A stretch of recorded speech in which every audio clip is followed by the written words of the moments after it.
People said in my last video I was a bit crazy and obnoxious. I'm sorry. I'm so sorry. War garble? War garble. Well, hello and welcome to Geekdomo. If you think I'm going to talk like that for the whole video, you're knucking futz. Okay, let's get to today's topic, which is the crowdfunding of Star Citizen. What happened? How did they do it? First off, what is crowdfunding? Crowdfunding is when regular individuals act as investors in a company, sort of like the stock market but on a micro scale. Crowdfunding is most famously from sites such as Kickstarter. Everyday people put in small amounts of money, and depending on their ability to finance the game, meaning adding more money, they are rewarded with items that can be used in the game.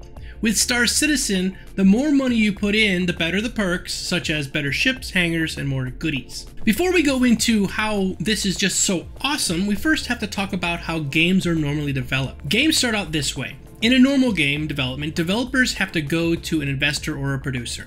In this example, let's say the game is called Game X. The game developer needs $20 million to produce the game. On top of that, they have to market it, another 10 to 20 million, pay for packaging, shipping costs from the manufacturing plant, all of that stuff. To make Game X, they have to put out upwards of $50 million. Most developers don't have that kind of cash. They have to go to a producer like Electronic Arts and try to pitch it to the board. EA agrees to make the game. Now, EA is going to take a cut of the profits and also come up with a whole slew of suggestions to make the game better, and I say that with air quotes. They are a juggernaut, and with funding the project, the developer is sort of beholden to them to make these changes. The game gets made and it's a success. Then EA and the developer take their money and everybody's happy.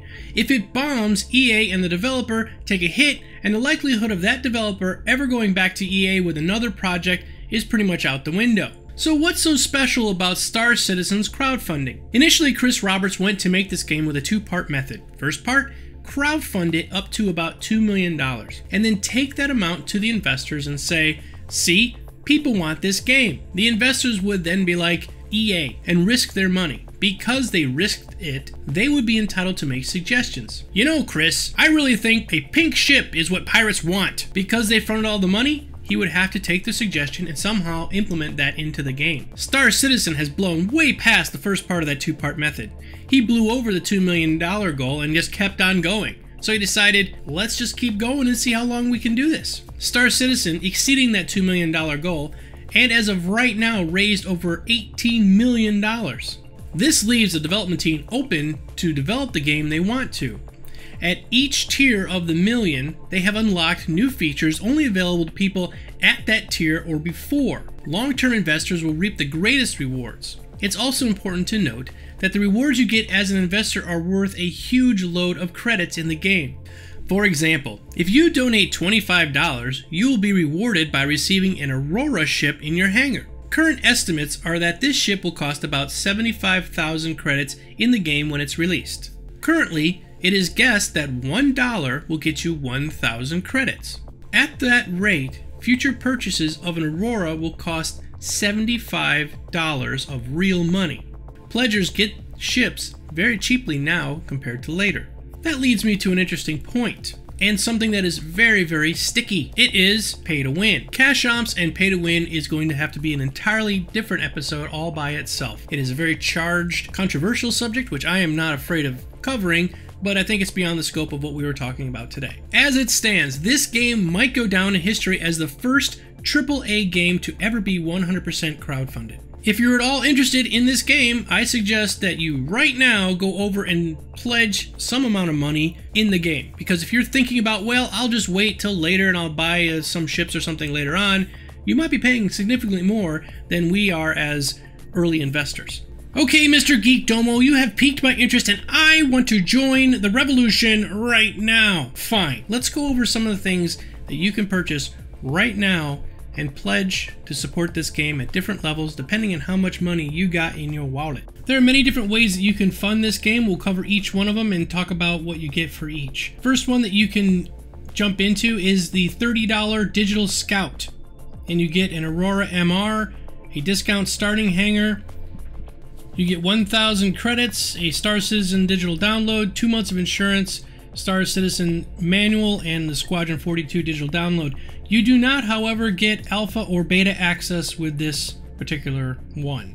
The next one you could jump into is the Digital Mercenary, which is $40, $10 more than the previous package. You get the Aurora, the starting hangar, but you also get alpha and beta access. So for 40 bucks, you can get in and get everything you get with the Aurora, plus you get alpha and beta access. The next one you can jump in at is the Digital Bounty Hunter, which I jumped in for this one, and it is $65 US. You get an Origin 300i, which is sort of a luxury ship. You get the discount starting hangar. You get 2,000 credits, some insurance, alpha and beta access, and a couple other nifty little trinkets. The next one that you can jump in is the Digital Colonel, which is $125 US. You get an Anvil Aerospace Hornet. You get a business starting hangar, beta access, alpha access, and a bunch of other little goodies, plus 5,000 credits to start with. The next one that you jump in with is the Digital Freelancer. This one, for $125, you get a MISC Freelancer. You get the business starting hangar. You get 5,000 credits, a digital star map, alpha access, beta access, and some other goodies. The next one is quite a big jump up. It is the Rear Admiral for $275. You get the RSI Constellation, aka the Connie. You get the deluxe starting hangar. You get 6 months of insurance, a little model of the spaceship. You get the Squadron 42 digital download. You get 10,000 credits and a bunch of other stuff in here. The next level is $550 US. It's known as the Vice Admiral. You get the same ship, the Constellation, the deluxe starting hangar, 15,000 credits. The next one is actually down a little bit. It's $75. For this one, you get the Origin 315 Explorer and a discount starting hangar, 2,000 credits. Basically, it's an upgraded ship from the 300i. The next one is $80, which is the Arbiter. This particular package contains the Origin 325A fighter and the same hangar and everything else you get with the normal Bounty Hunter package. Now we jump up pretty big to the High Admiral at $1,150. For this one, you get the Constellation, the Aurora, and the 350R Racer, plus a deluxe starting hangar and a ton of other things that are included in the package below. I'll let you read them on the website. The next big one is the Grand Admiral, $2,700 US. For this one, you get an Aurora, an Anvil Hornet, a Racer, the RSI Constellation, the Aurora MR, Freelancer variant, 300i, deluxe starting hangar, a Hornet variant, a MISC Freelancer, and a Constellation variant, plus a ton of other stuff. Check it out on the website if you want more details about this package. Finally, the granddaddy of them all, the Space Marshal LTI, $5,000 US. You get the premier ship, the Idris P Corvette, plus a MISC Freelancer, starting hangar deluxe, RSI Aurora, 300i, Anvil Hornet, RSI Constellation, and a ton of other things listed below. Okay, that about wraps it up for what you could jump in and do with the current level of pledges. If you are so inclined to buy some of those different pledges, go for it. They are not directly on the store for the first page. If you go to the store and you see the packages listed, they only have about 3 of them listed. You actually have to click more, which will open up the screen that you saw just then. I hope this answers some of your questions. We will cover the pay-to-win aspect of that store in an episode coming up in the future. Thanks a lot, everybody. I will see you very soon. This is Geekdomo saying, see ya. Ah. Behind you, Joe. Really? A lot of bullets. Yeah. I'm hoping to have the C4 unlocked soon. Oh, no, no. There's a lot of them here. Yeah, just punch them all. Freya, can you turn to your left? I feel like wasting. Oh, somebody's got me. Okay. I got it. Oh, now go fix the drill. No, you I got the drill. Yep, I got it. Do we have an ammo bag anywhere? I dropped it already, Sure, so yeah. I just got.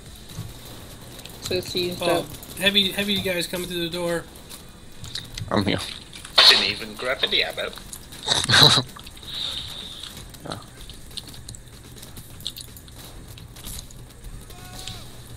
Yeah, I'm out of bullets.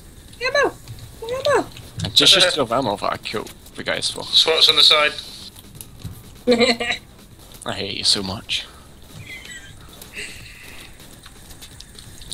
Drill has... 7 seconds. That's why you It's free continue for to me. play with me. Yeah, because you're still over ammo. Coming in the back.